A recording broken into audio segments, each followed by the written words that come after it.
अरे योगिता, कितना शर्माओगी यार, तुम्हारा हाथ ही तो पकड़ा है मैंने सिर्फ। हाँ। तुम्हें तो पता है कि मुझे ये सब शादी से पहले बिल्कुल भी ठीक नहीं लगता। और वैसे भी हम पब्लिक प्लेस में हैं। तुमसे कब से कह रही हूँ कि हमें अपनी फैमिली में एक दूसरे के बारे में बता देना चाहिए। अरे बाबा, मैंने ऑलरेडी तुम्हारे बारे में अपने घर वालों को बता दिया है यार, अब तो बस तुम्हारी बारी है। तुम सच कह रहे हो? I love you Aarav. मैं आज ही अपने मम्मी पापा से बात करती हूँ। योगिता आरव एक दूसरे के साथ पिछले 2 सालों से रिलेशनशिप में थे। योगिता थोड़ी शर्मीली किस्म की लड़की थी, इसलिए आज तक उसने कभी भी आरव को ठीक से गले तक नहीं लगाया। दोनों ही एक दूसरे के बारे में अपने माता पिता से बात करते हैं और कुछ ही समय में उनकी शादी हो जाती है। आरव, तेरी चॉइस तो बढ़िया है यार। अगर मैं भी तेरी जगह होता ना, तेरी जैसे जवान होता, तो बिल्कुल योगिता बहू जैसी लड़की से ही शादी करता।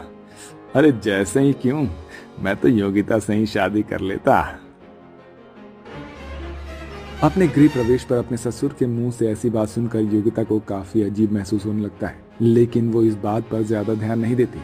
अब आरव और योगिता अपने कमरे में चले जाते हैं और एक दूसरे के साथ काफी अच्छा वक्त बिताते हैं। और आज योगिता का उसके ससुराल में पहला दिन होता है। योगिता अपने कमरे में तैयार हो रही होती है कि तभी योगिता की नंद प्रिया उसके कमरे में आती है। ओ भाभी, इस रेड साड़ी में तो काफी सुंदर लग रही हो। आपको पता है ना कि भैया का फेवरेट कलर रेड है। कहीं वो आपको इस साड़ी में देखकर दोबारा से सुहागरात मनाने के मूड में ना आ जाए।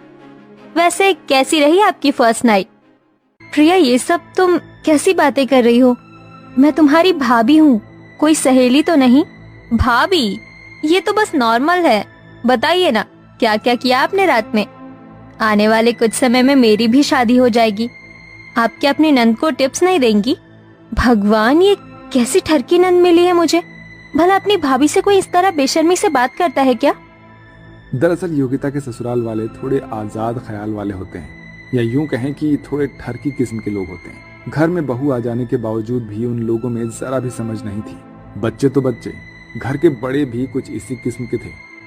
आज तो कुछ ज्यादा ही काम था घर में। एक काम करती हूँ, थोड़ी देर आराम कर लेती हूँ। घर का सारा काम खत्म करके योगिता अपने कमरे में आराम कर रही होती है कि तभी योगिता का देवर दिनेश बिना अपनी भाभी के कमरे का दरवाजा खटखटाए उसके कमरे में आ जाता है, जिसे देखकर योगिता अचानक से हिचकिचाते हुए घबरा कर उठती है। अरे दिनेश, तुम ऐसे अचानक कमरे में कैसे चले आए? तुम्हें दरवाजा खटखटा कर आना चाहिए था ना। भाभी, मैं कोई पराया मर्द थोड़ी ना हूँ, आपका देवर हूँ भाई। है? और देवर तो भाई के समान होता है ना। वो तो मैं आपसे कहने आया था कि शाम को मेरे कुछ दोस्त आ रहे हैं, तो आप ना उनके लिए कुछ स्नैक्स वगैरह तैयार कर दीजिएगा। अपने ससुराल वालों की ऐसी हरकत योगिता को बिल्कुल भी पसंद नहीं आ रही होती है। ऐसे ही एक दिन, योगिता बहू, अब तो तुम्हारी शादी को काफी समय हो गया है, तो कब दादा दादी बना रही हो हमें? माँ जी, सामने ससुर जी बैठे हैं और आप उनके सामने ऐसी बातें कर रही हैं।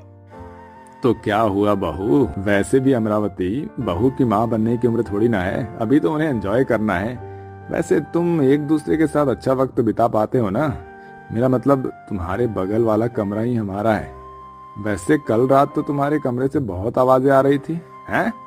लगता है बहू बेटे में कुछ ज्यादा ही प्यार हो रहा है। अपने ससुर की ऐसी बातें सुनकर योगिता शर्म के मारे पानी पानी हो जाती है और भागते हुए अपने कमरे में चली जाती है। भगवान, ये कैसा ठरकी ससुराल मिला है मुझे। एक से एक ठरकी लोग हैं यहाँ पर। भला बहू से कोई ऐसी बात करता है?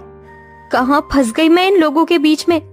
आरव बिजनेस के सिलसिले में घर के बाहर ही रहता था, जिसके चलते योगिता आरव को इन चीजों के बारे में बता नहीं पाती थी। अरे योगिता बहू, कितनी बार कहा है तुझे कि ये सर पर घूंघट लेकर मत घुमा कर। हम मॉडर्न लोग हैं और हमारे यहाँ घूंघट वाली प्रथा नहीं है।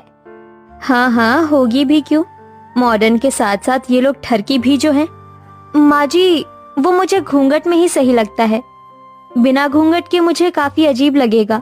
एक बार तू ये घूंघट हटा कर तो देख, बहुत सुंदर लगेगा। अमरावती अपनी बेटी प्रिया के साथ योगिता को जबरदस्ती कमरे में ले जाती है और उसे साड़ी के बजाय एक वन पीस पहना देती है। वाह भाभी, आप कितनी हॉट लग रही हो। माँ जी, प्रिया